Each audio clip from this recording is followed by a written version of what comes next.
Hello guys, so welcome to this video. So today we'll be going through on how to follow trades when I send signals into the Telegram channel group. So to go through some lingos, so SL means stop loss, BE means break even, TP means take profit, and SL to BE means moving your SL to break even point. So how to enter trades?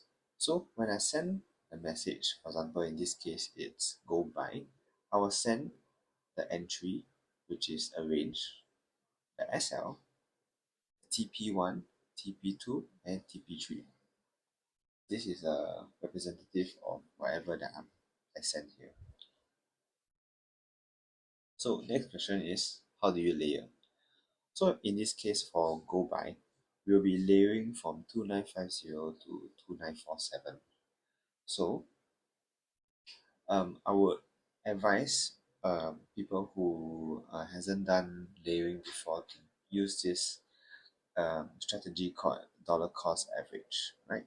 So it means to enter equal lot size for each position, right? So we have 7 layers because I would normally recommend to enter every 0.5, as you can see right here, right? These are the entry points. This makes up of 30 pips. So that's why we have 7 layers, right? So for all these layers, right, they will all have a common SL of 2944.5 when you're entering the position, right? Okay, so next, how much to enter? So I'll make a separate video regarding this, but let's take this as an example first. So let's say we are risking $100 for this trade, right? So using the Forex calculator on the App Store or Play Store, we are able to uh, calculate that we are risking 0.18 lots in this trade. So that's to make sure that the max amount of money that you lose in this trade, that you're risking in this trade, it's only $100, right? So if you take 0.18 divided by 7, because we have 7 positions, right? Take one more time for you guys. Yeah. So each position should be either 0.02 or 0.03 lots. Okay.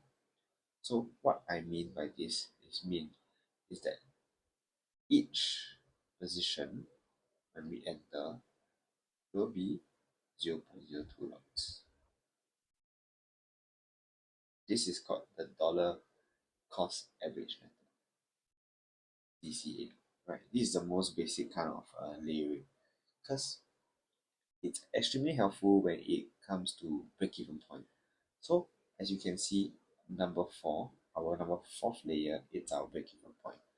So in the event that price dumps and taps all of our layer and returns back into our 4th layer, right? At this point, our profit, our P&L, our profit or loss will be actually equal to 0. Because at all the intervals, they are all equal. So when we return back to our 4th layer, which is our middle layer, okay, we will refer this as BE layer, break-even layer. Our P&L is actually 0, right? So in the event that price isn't looking that well, we know that, oh, actually there might be news coming, or we just want to get out of the trade. Once price hits break-even point, which is this break-even layer, I will normally send, say, oh, if you have over risk, you can de-risk right now by maybe just closing off the trade, or um, you can either close the first 3 positions right here and leaving the last 4 positions to run. But it's really up to you on see what's your risk appetite like. Yeah.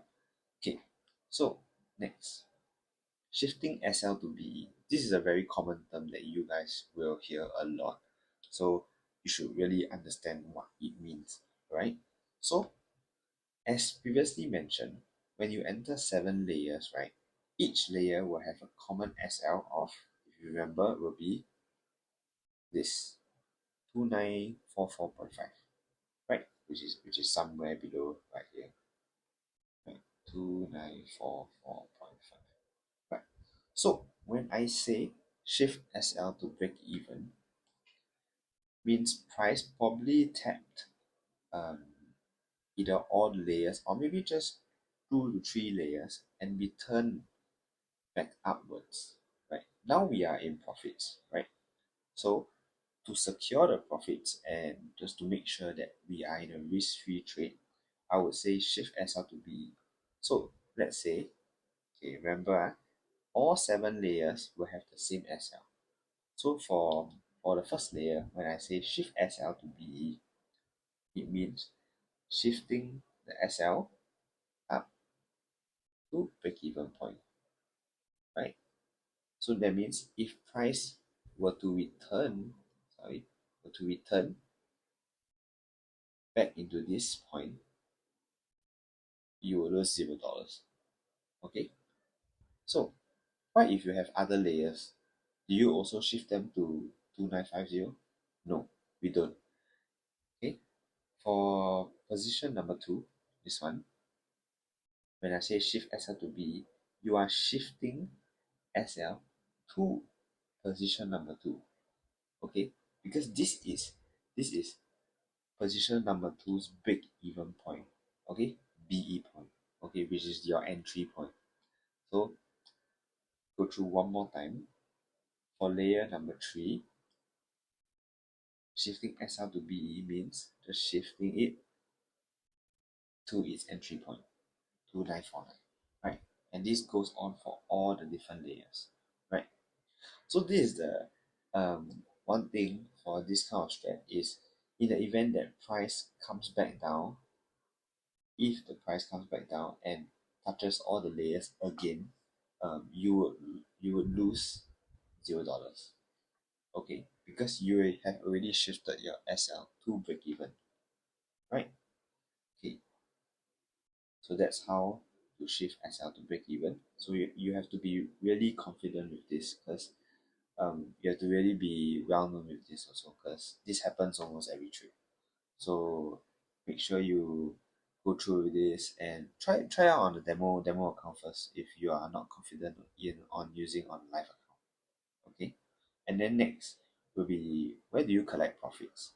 So let's say you have all 7 layers that are tapped, right? Okay, so when it hits TP1, to be more conservative, you can close your first position, maybe. Yeah, you can close one layer here, right? Close one layer here, right? Then once it hits TP2, you can close, up to you, you can close. I would normally recommend you guys to just close 50%. So maybe you can close up to 3 to 4 layers right here, right? And then for the last TP3, which is 80 pips away, we will let the remaining run. So we will have also maybe around 3 layers. Yep, 3 layers to run to TP3. So this allows us to maximize our gains, because we don't know which trade would hit TP1, TP2, or TP3, or it might just go back down to break-even point, or also LSL. So in the event that all the layers are tapped and then they are going well in profits, right? So this is what I would do when I'm collecting profits, because we have no idea which one would hit TP3 or not, right? Okay. So there are obviously pros and cons to this strat. So the pros would be we are able to catch the whole movement, because we are entering 30 pips, right? That's the range. That's a 30 pip range. Then we will have actually a higher win rate, okay? Because due to the multiple entries, and then these multiple entries have smaller stop loss, right? So you're not losing as much as the first entry, um, as compared to the seventh entry, right? Okay, but there are cons as well, because when SL is hit, all layers are hit. This is where risk management comes into play. You must be able to risk manage well for each trade. Okay, so don't worry, I'll be going through a separate video regarding risk management and how much you should enter or risk for each trade. Okay. Cons is also when TP is hit, maybe only first or the second layer is being hit. So that's the con of it, and might not have a not as a good risk to reward ratio. But it really depends. You can have a very high win rate with a very low risk to reward ratio, and you're still profitable. So really depends on what kind of trader you are. But for me, I still use this dollar cost average kind of strat because it works well for me. Right. So thank you for listening to this video. I'll be doing a separate video regarding risk management. So if you got any questions, do feel free to DM our admin. And yeah, hope you enjoyed this video.